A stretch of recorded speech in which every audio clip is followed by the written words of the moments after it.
As duas palavras mais perigosas em nossa língua podem ser muito bem eles e nós. Não importa a discussão, terra, amor, dinheiro. Uma vez que um lado se levante, o sangue poderá correr. E correu mesmo quando houve uma disputa entre os Hatfield e os McCoy. Essa violenta e sangrenta disputa se tornou parte notória e permanente do folclore americano.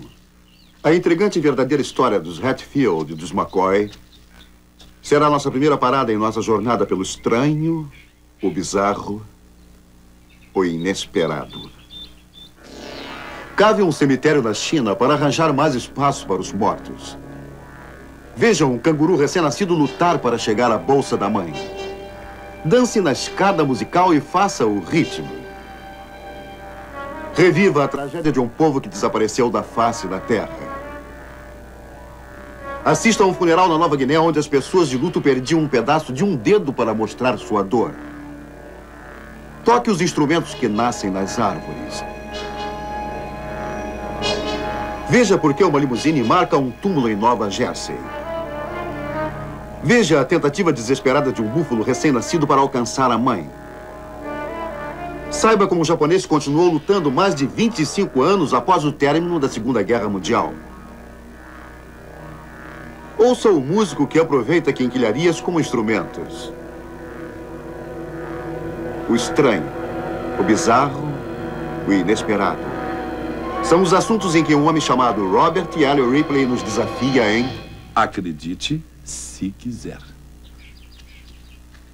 Guerras. Sempre deixam amargas lembranças que marcam e se espalham tempos depois das hostilidades terminarem formalmente. Isso é verdade quanto à Guerra Civil Americana, pelo menos quando se lutava nesta região. Os Hatfield lutavam pelo sul e os McCoy pelo norte, na sangrenta disputa que rolava ao longo da divisa do Kentucky e West Virginia. Para as duas famílias, rapidamente a guerra se tornou conflito pessoal.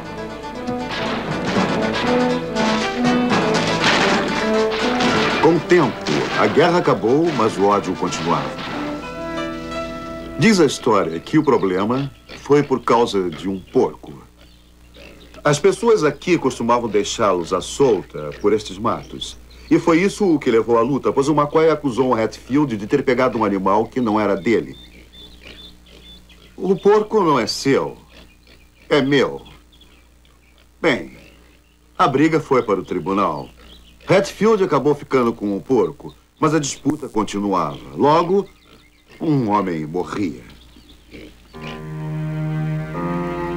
John C. Hatfield e Rosanna McCoy, apaixonados, planejaram um casamento que levaria a paz aos dois clãs.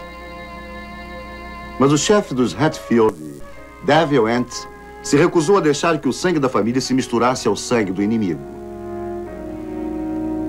Parecia que todas as coisas boas da vida sumiam diante de tanto ódio nessa luta. A coisa esquentou. Ellison Hatfield foi esfaqueado 26 vezes, levando vários tiros. Como vingança, os Hatfield capturaram 3 McCoy, os amarraram à vegetação e os crivaram de balas. Muitos Hatfield moravam em West Virginia, os McCoy no Kentucky. Os McCoy exigiam providências do governo, mas a luta ainda continuava. Mas agora entravam os artifícios legais. E foi por isso que os Hatfield resolveram eliminar todas as testemunhas dos crimes contra os McCoy.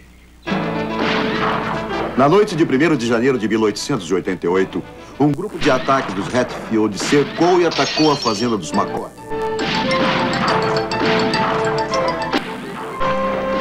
Foi uma luta impiedosa e sem trégua.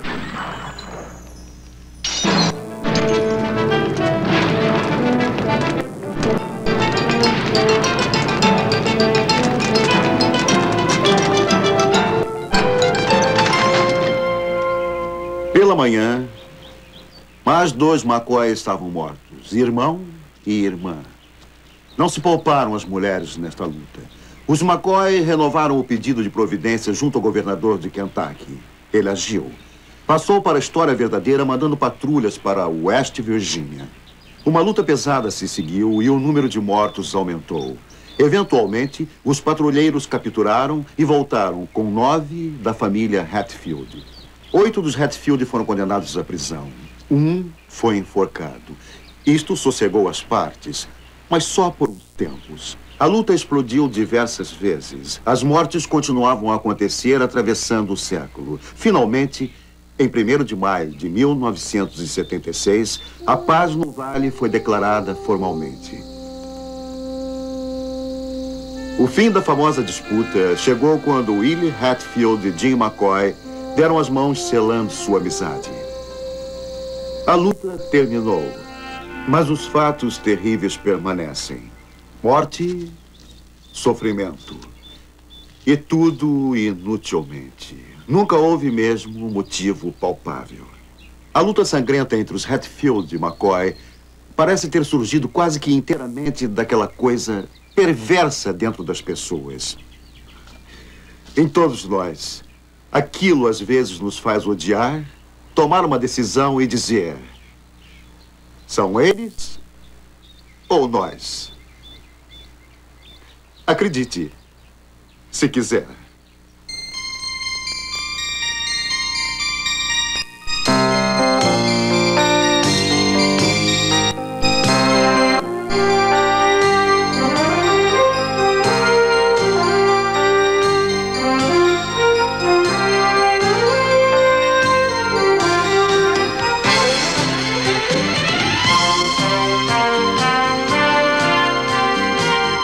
Acredite se quiser.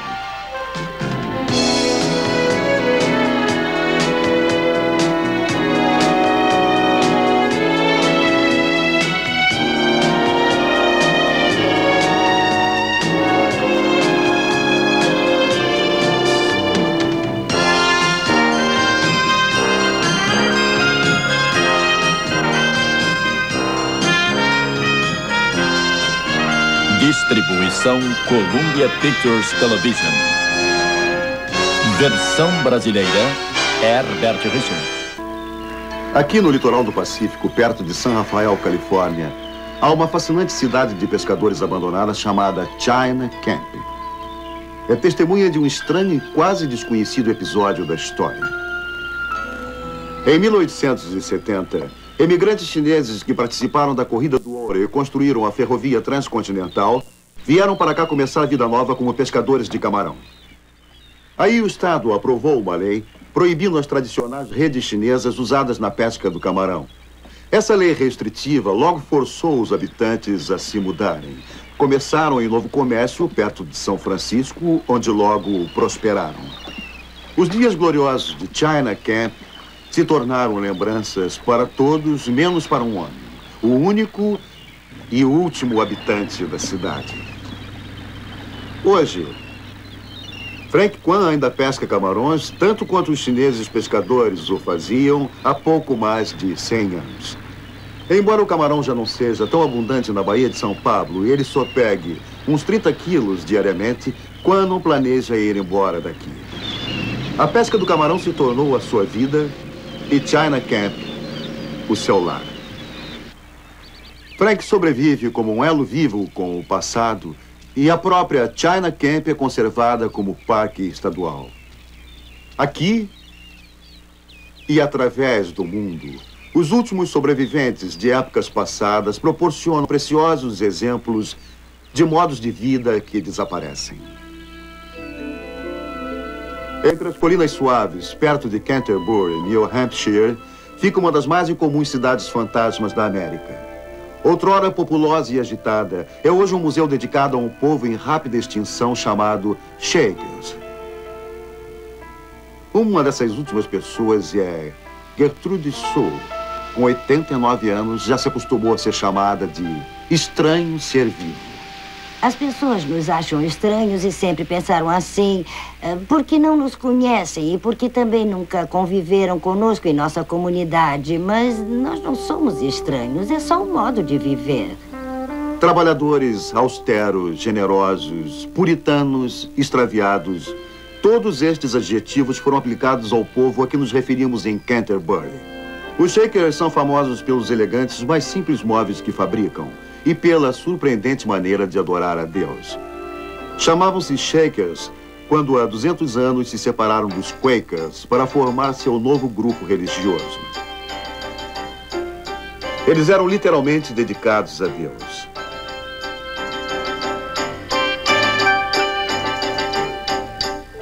Os rituais não convencionais foram motivo de perseguição e zombaria.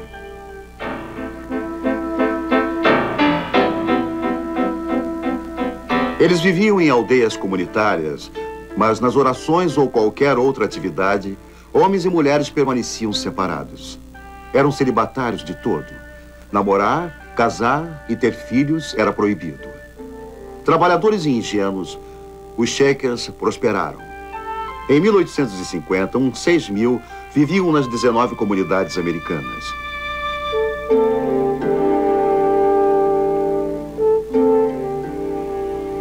Só sobreviveram porque conseguiam novos adeptos e criavam crianças adotivas. Sua vida austera, entretanto, atraía cada vez menos adeptos com o tempo. Esvaziaram-se as escolas dos Shakers. Finalmente, em 1965, eles declararam que não iriam mais procurar novos adeptos. Só 8 deles vivem hoje em dia, talvez os últimos desse povo. Nós demos muito ao mundo em termos de inventos, palavra espiritual e coisas escritas maravilhosas que foram passadas ao público. Por isso, acho que nunca morreremos. Acho que jamais morreremos, porque quisemos fazer tanto bem pelo mundo e pelas pessoas. Um a um, todos os Shakers morrerão. Serão lembrados por muitas coisas, senão pelo modo imutável de seguirem suas crenças, embora isso os tenha levado à extinção. No litoral australiano, a ilha de Tasmânia ficou isolada da civilização por 1.200 anos. Assim, o seu povo não fazia ideia de que havia outros povos no mundo além dele mesmo. Mas em 1803, os britânicos estabeleceram uma colônia penal aqui, habitada por milhares de assassinos, estupradores e ladrões deportados da Inglaterra. Os ingleses prometiam paz e irmandade, mas na prática foi o contrário. Os tasmanianos, chamados de aborígenes, foram metodicamente empurrados para áreas menores. Eram caçados como se fossem perigosos animais selvagens. Em menos de 60 anos, mais de 4.000 deles foram eliminados. Eram considerados sub-humanos. Seus esqueletos eram vistos como curiosidades científicas e colocados à mostra ao público. Negava-se até o respeito de um enterro decente. A última ilhéu chamava-se Truganini. Quando jovem, era amiga dos ingleses, mas viu seu mundo ser destruído antes de morrer. Morreu em 1876, pedindo simplesmente que fosse deixada em paz. Mas logo, o corpo de Truganini foi exumado e seu esqueleto colocado em exposição. Por mais de 100 anos, um troféu de desprezo, exploração e genocídio.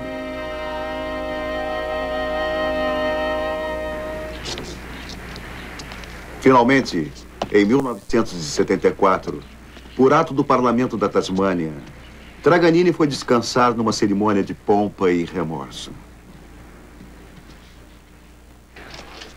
Após a cremação, suas cinzas foram entregues a funcionários do governo que as espalharam no mar. Afinal, a salvo da indignidade e da profanação, os restos de Truganini, última tasmaniana, descansam para sempre.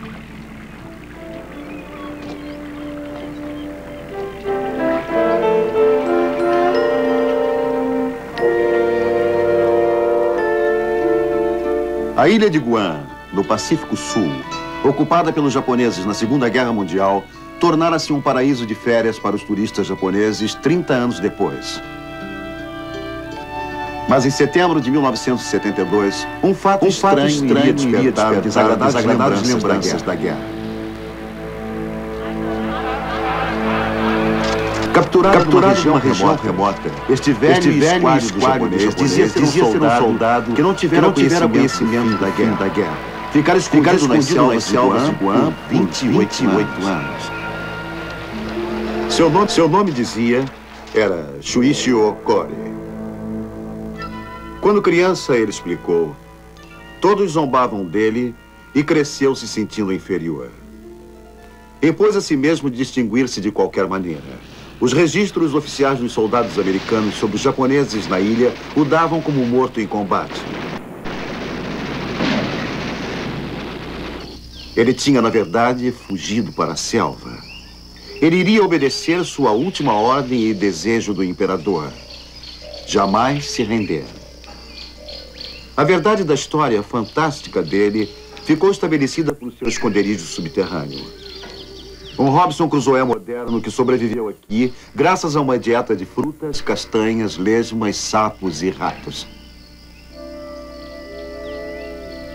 Ele sabia que a guerra terminara, mas acreditava que um dia o Japão faria outra. Como preparativo, ele até conseguiu conservar o seu fuzil, embora a madeira tenha apodrecido completamente. Teve ordem para queimar seu uniforme no fim da guerra. Obedeceu. E aí fez novas roupas, tecendo fibras que encontrou. As notícias de sua ressurreição causaram alarde. Veio um avião especial para levar o bravo soldado de volta ao seu lar do Japão. Foi o primeiro voo de sua vida. O pobre homem foi lançado repentinamente da solidão para um estranho mundo novo. Não estava preparado para o que o aguardava.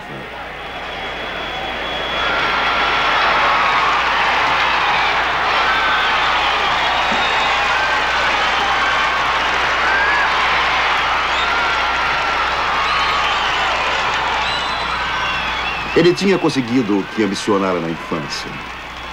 Ele fora distinguido finalmente. Quando lhe contaram que o imperador do Japão não era mais considerado um deus, o choque foi demais.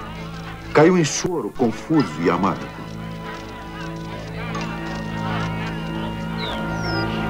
Foi muito admirado no Japão. Mas o mais estranho dos reconhecimentos se deveu ao seu exílio de 28 anos.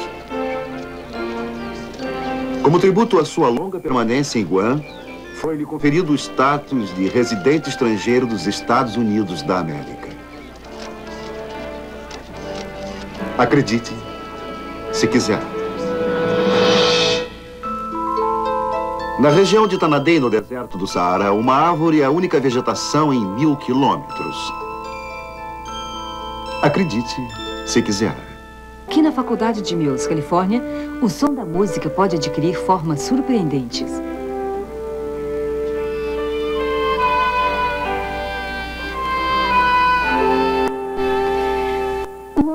Está me ligando a todo esse equipamento de aparência formidável, vai me dar a oportunidade de fazer uma coisa que jamais fiz. Seu nome é David Rosenblum. É compositor aqui no Centro de Música Contemporânea da Faculdade de Mills. Foi ele que desenvolveu um novo e revolucionário sistema eletrônico que permite a qualquer um criar música originalmente nova. Você não precisa saber ler música, escrevê-la ou tocar um instrumento.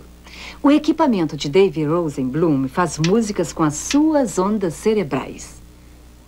David, o que eu faço? Bom, Holly, isto é algo que você não fará acontecer com muito esforço. Portanto, a ideia é simplificar. Sente-se e relaxe. Se escutar o som, tente notar a correspondência entre o que está acontecendo em sua mente e o som. E talvez consiga até controlá-lo. Tá certo.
foi bem uma sinfonia, mas foi toda minha. Fazer música apenas pensando nela é mais do que uma experiência para David Rosenblum.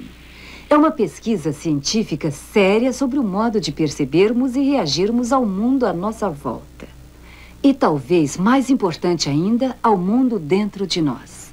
É que a música sempre teve a força para expressar sentimentos que as palavras, de certo modo, não têm. Normalmente é preciso movimento para se criar música, conforme estes jovens de Cambridge, Massachusetts, têm prazer em descobrir. Subindo ou descendo, dispara-se uma série de visores elétricos e cria-se tons musicais. Este novo instrumento é chamado de escada sonora. Foi desenvolvido pelo artista Christopher Jennings. Bem, logo que eu consegui produzir os sons e vi pessoas movendo-se pelas escadas, eu senti que essas pessoas não estavam mais só caminhando, estavam dançando. Assim, por que não produzir uma dança? Talvez pudéssemos coreografar alguma coisa, onde os passos dos dançarinos dessem início à música. Na escada sonora acontece alguma coisa bastante revolucionária. Originalmente, os dançarinos respondem à música. Agora, eles a criam através dos movimentos de sua dança.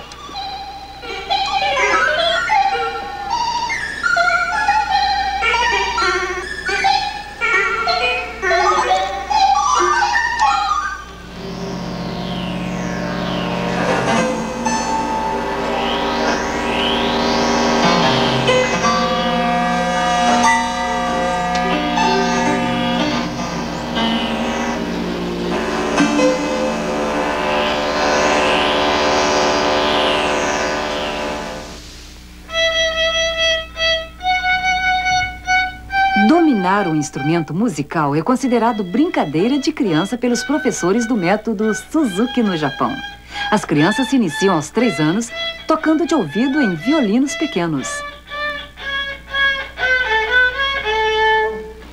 Os resultados são mostrados em grandes concertos, onde os alunos do Suzuki apresentam suas aptidões e provam que o domínio musical pode começar quase no berço.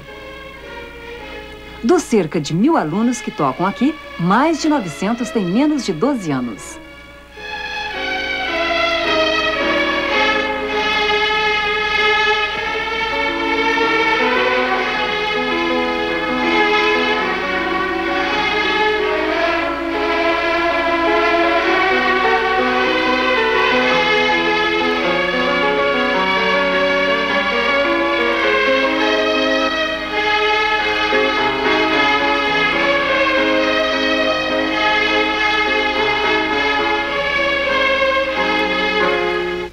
Para o inglês Martin Dee, peças e máquinas velhas apresentam um desafio musical irresistível. Aqui, Martin Dee mostra seu domínio sobre uma velha bicicleta para uma audiência na pastagem do gado.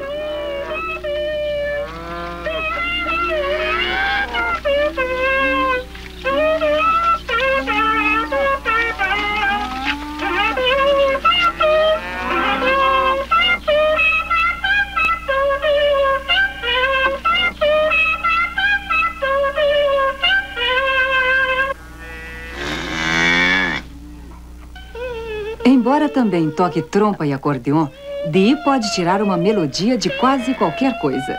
De mangueiras de ordenhar até canos de escapamento de carros.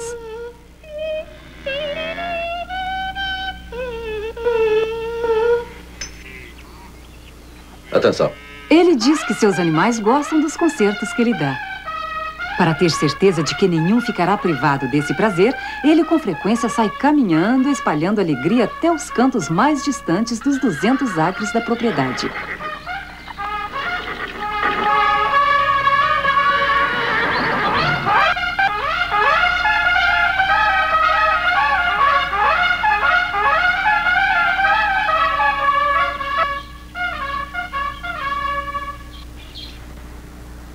O gosto musical pode variar, mas a necessidade de agradar é universal.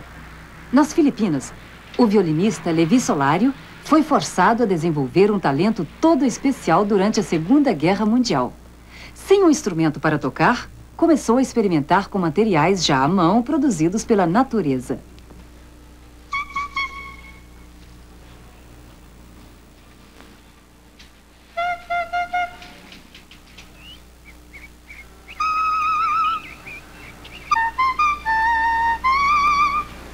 Solário afirma que quase todas as folhas podem produzir uma música. Mas descobrir o tom e a característica musical de cada uma é uma aventura que demora a vida inteira.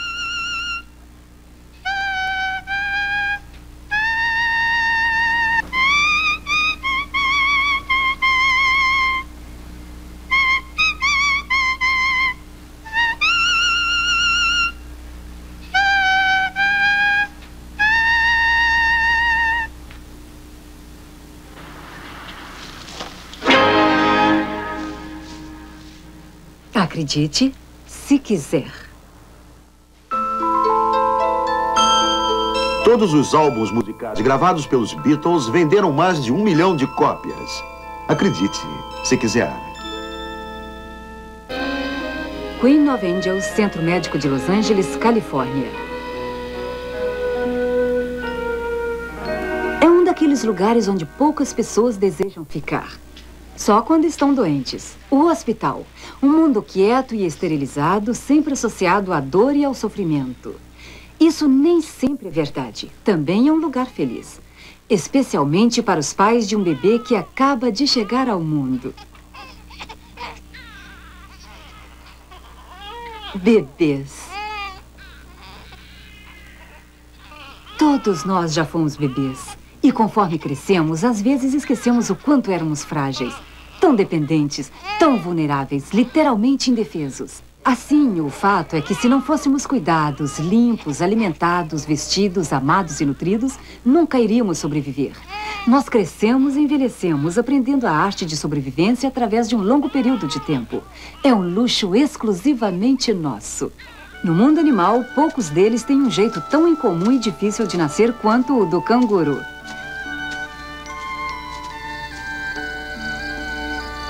Ele deixa o corpo da mãe quando tem menos de 40 dias, parecendo mais um embrião indefeso.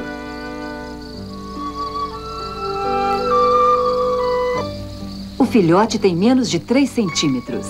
É cego, guiando-se apenas pelo cheiro e contato na difícil viagem que precisa fazer.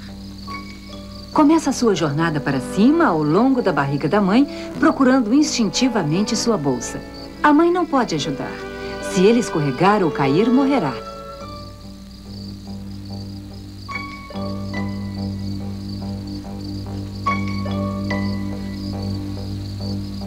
Tudo saindo bem, esta viagem fantástica por 20 centímetros cruciais levará uns 5 minutos, mas pode levar mais se o filhote estiver doente ou sentir dificuldade para encontrar a bolsa.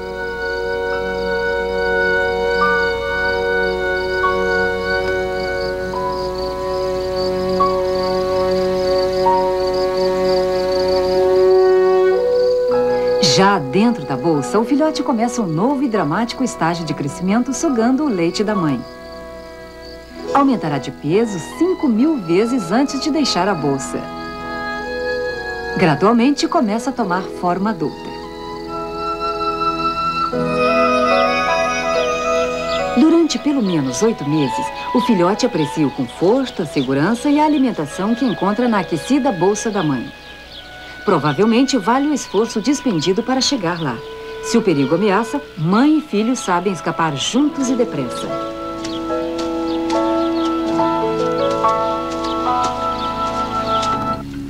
Tal como o canguru, muitas criaturas desenvolveram bizarros ciclos de vida na Austrália. Uma é a formiga gigante, que habita os grandes formigueiros subterrâneos saindo apenas à noite.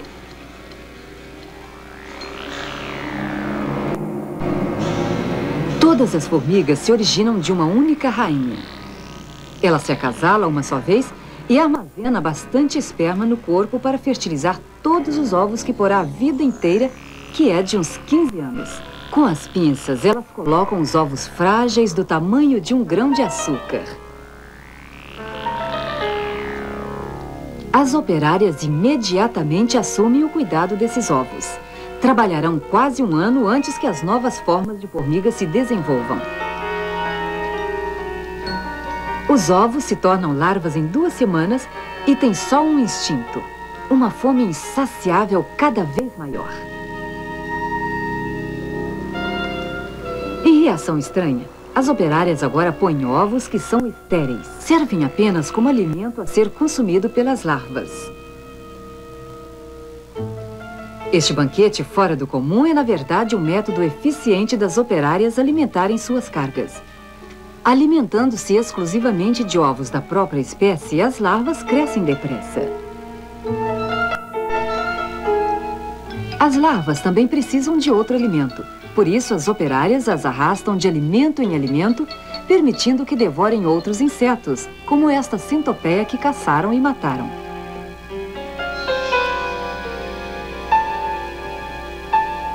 Com quase um ano, as larvas finalmente se fecham em casulos protetores marrons. Lá dentro, elas se transformam. Depois de umas 5 semanas, reaparecem.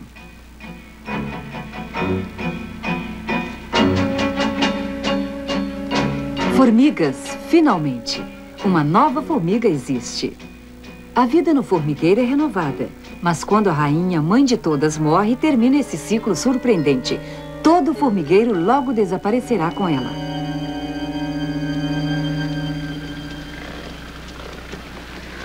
A criação de nova vida às vezes começa em violência.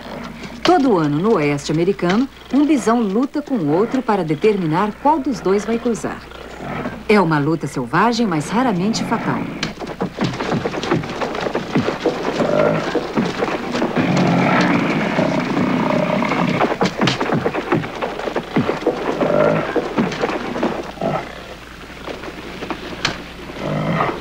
Quase sempre não tem um vitorioso destacado, parecendo um acordo mútuo. Mas devagar, em algumas semanas, os mais fortes estabelecem os seus domínios. Esperarão com paciência e seguirão as fêmeas até que estejam férteis, apenas 2 ou 3 dias do ano. Só então é que vão se acasalar.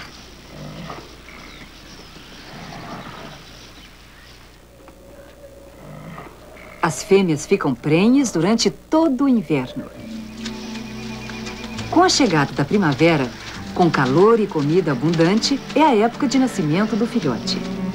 A mãe geralmente tem um filhote pesando de 20 a 30 quilos.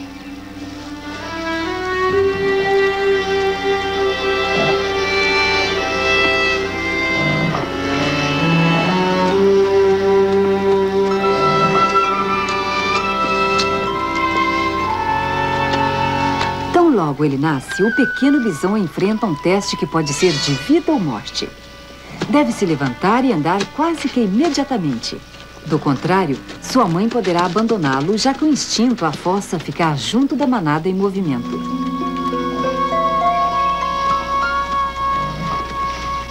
Para o filhote, o tempo e a sua vida curta estão se esgotando depressa.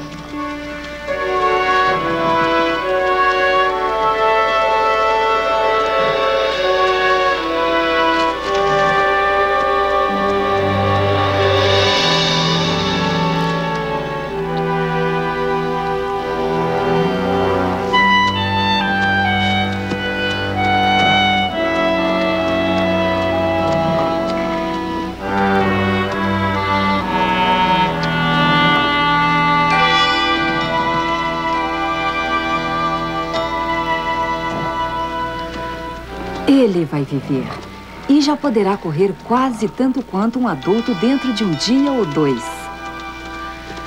Acredite, se quiser.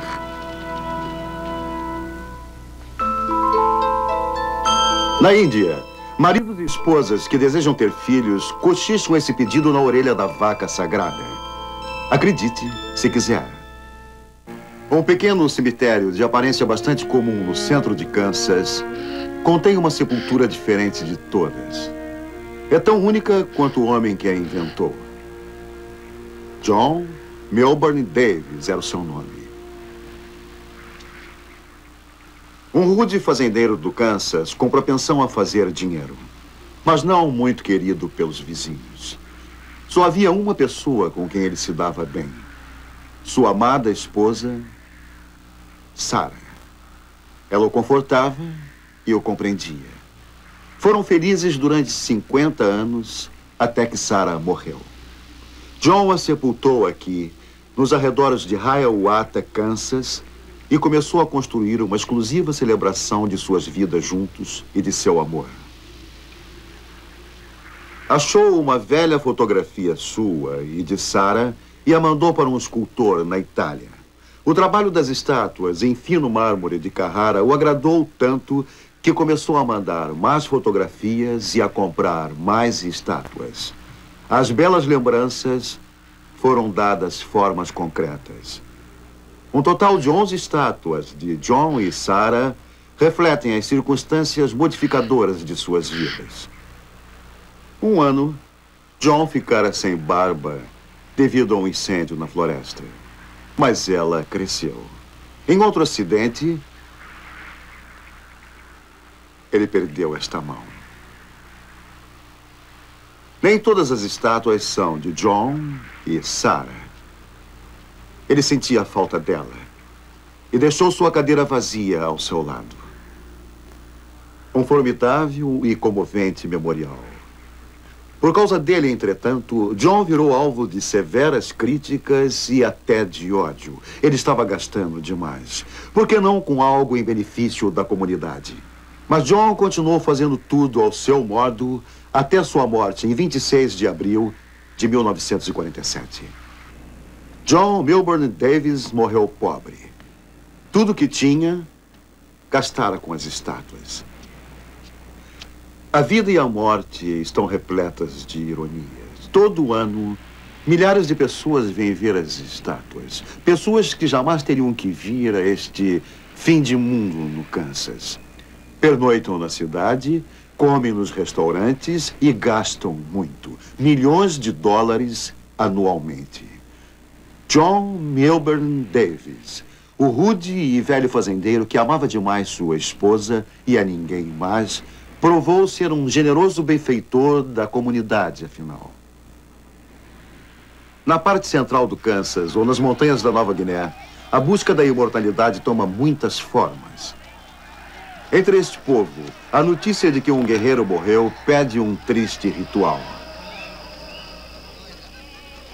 O corpo do morto é colocado num pedestal para todos verem.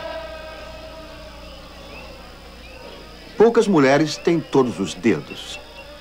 Até recentemente, era costume amputar um pedaço cada vez que um parente próximo morria.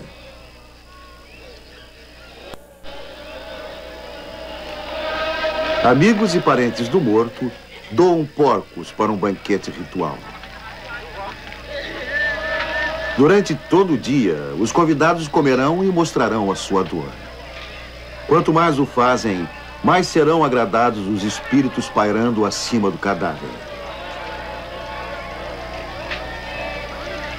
Eles nem enterraram seus mortos, nem ergueram memoriais a eles.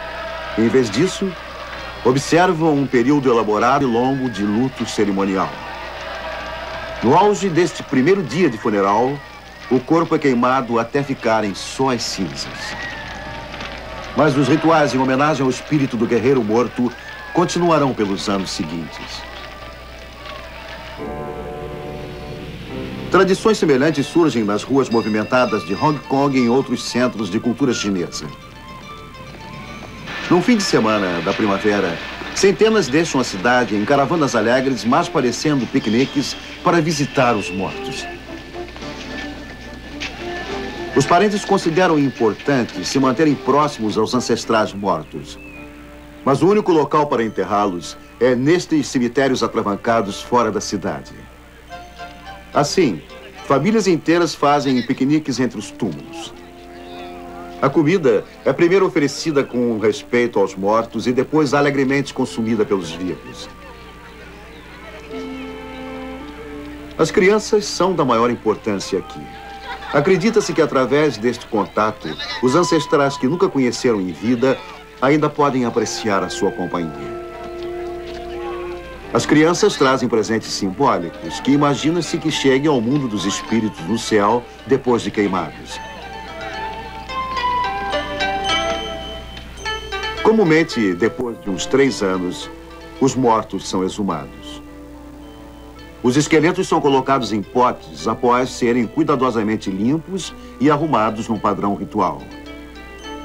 Deste modo, se dispõem de mais espaço nos atravancados cemitérios, e os mortos nos potes podem ser levados de volta para a cidade. Lá, em câmaras mortuárias, templos e até casas particulares ficarão perto de seus entes queridos para sempre. Talvez os mortos não sejam mais bem tratados do que neste estranho subúrbio de Manilha. É aparente que os mortos sejam ricos, mas menos evidente é que estejam mortos. Cada uma destas casas luxuosas é, na verdade, um túmulo. Alguns até melhores e mais bem cuidados do que a casa dos ocupantes enquanto vivos.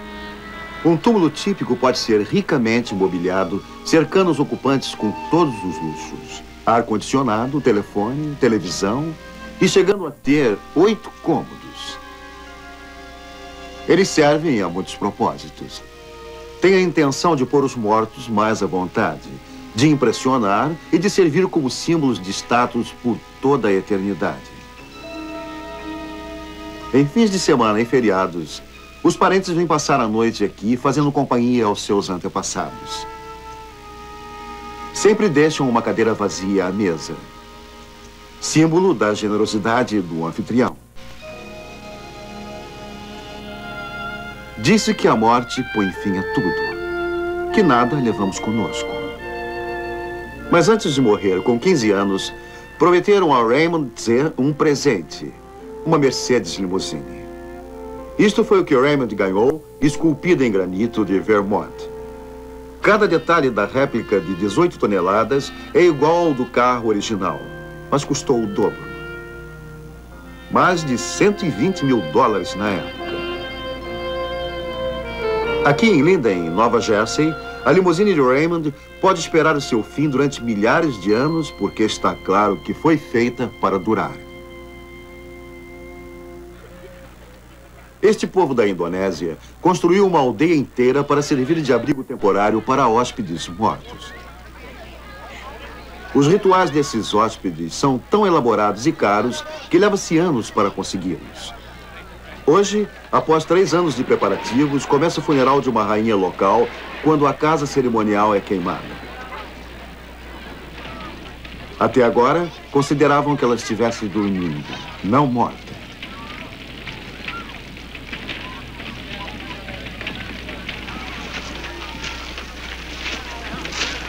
Uma estátua muito parecida com a rainha morta foi cuidadosamente preparada.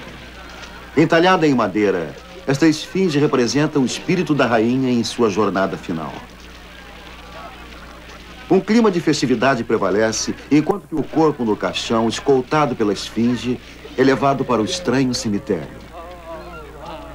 Localiza-se num penhasco abrupto, com vista para os campos e aldeias distantes lá embaixo. Os corpos ficam em cavernas cavadas no alto da rocha e suas esfinges guardadas nos balcões externos. Há centenas delas, algumas com várias gerações. Anualmente são limpas, repintadas e vestidas com novas roupas. Primeiro, o caixão da rainha é erguido, sendo seguido pela esfinge dela. As tradições de Taraja respondem bastante à realidade moderna. Original em seu gosto informal, a rainha usa um boné de beisebol, seu preferido, enquanto é preparada para a imortalidade. Para eles, a morte é um processo gradual.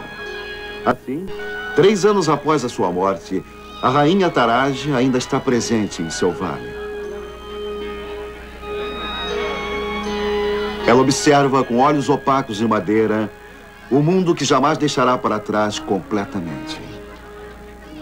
Acredite, se quiser. Você pode se surpreender ao ficar sabendo que é preciso o mesmo esforço mental para se conseguir um descobrimento científico de destaque que aquele para resolver o mais simples problema. Como um relâmpago, há uma ideia momentânea que se torna de repente em uma solução audaciosa. Pesquisadores chamam este aparente processo milagroso de pensamento não linear. Para testar a habilidade do seu pensamento, eu encho os 5 primeiros copos de vinho e deixo estes 5 vazios. O desafio, mover apenas 4 para que os copos cheios e vazios se alternem. Parece fácil. E é. Você troca este por este E este por este aqui. Como eu disse, é simples, mas consegue fazê-lo movendo apenas 2? 2. Não se afobe. Nós temos tempo. Deixe sua mente relaxar e deixe sua imaginação livre. Lembre-se que a chave do pensamento não linear é evitar o óbvio. Encontrar uma solução tão simples quanto inesperada. Eu estou certo que quase todos já resolveram a charada, mas, por o caso de alguns ainda não saberem, uma deixa. Pega-se o segundo copo e derrama-se o conteúdo no 7º. Depois, pega-se o 4º copo e faz-se o mesmo com o 9º. Apenas 2 copos foram movidos. Os 10 estão alternadamente cheios e vazios. Acredite, se quiser.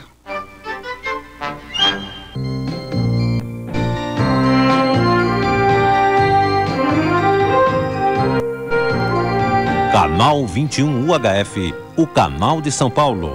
Veja logo mais às 10 da noite um grande filme com som original e legendas em Campeões da Crítica. Fique agora com Cult Séries.